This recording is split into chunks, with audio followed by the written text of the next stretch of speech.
ఈరోజు ప్రజలందరికీ ఒక విజ్ఞప్తి చేస్తున్నాం. తెలుగుదేశం ప్రభుత్వం అధికారంలోకి వచ్చింది. ముఖ్యమంత్రి చంద్రబాబు నాయుడు గారు ఈరోజు రాష్ట్రంలో ఎక్కడ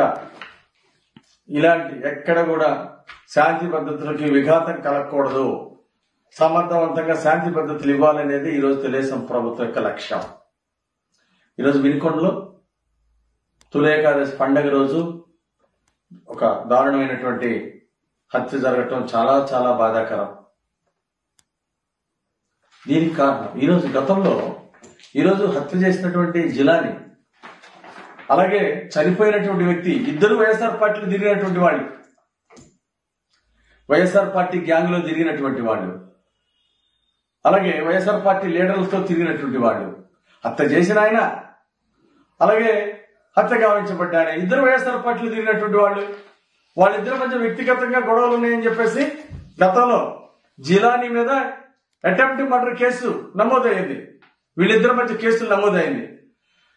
అప్పుడు ఇది వ్యక్తిగత కారణాలను మీరు శవ రాజకీయాలు ఏ విధంగా చేస్తారు? మీరు వ్యక్తిగత రాజకీయాల్ని పార్టీలకు ఏ విధంగా చుడతారు? సిగ్గుందా మీకు? వ్యక్తిగత రాజకీయాలని పార్టీలు చుట్టడం చాలా దుర్మార్గం.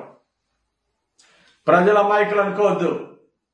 ఈరోజు ఈ శవ రాజకీయాలు ఇప్పుడైనా మానుకోండి. ప్రజలు చిత్తుగా ఓడించిన తర్వాత అయినా మీకు బుద్ధి రాకపోవడం చాలా బాధాకరం.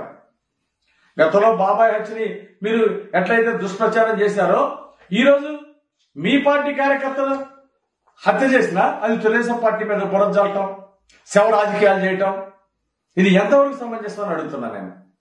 ఇప్పటికైనా శవ రాజకీయాలు మానుకోండి. ఇది చాలా దుర్మార్గం.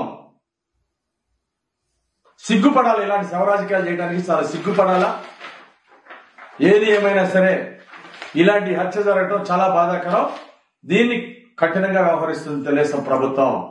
ఎవరైతే ఈ దాడికి హత్యకు పాల్పడ్డారో, ఎవరైతే ఉన్నారో వాళ్ళందరినీ కూడా కఠినంగా శిక్షిస్తాం. అధికారులకు ఆదేశించడం జరిగింది. ఈ హత్య నేరంలో ఎవరెవరికైతే సంబంధం ఉందో వాళ్ళందరి మీద కఠినంగా వ్యవహరించాలి, అందరిని అరెస్ట్ చేయాలి, కఠినంగా శిక్షించాలని చెప్పేసి మేము అధికారులు ఎస్పీని కోరాం. ఎస్పీ గారు కూడా నిష్పక్షపాతంగా ఈ కేసులో వ్యవహరిస్తున్నారు.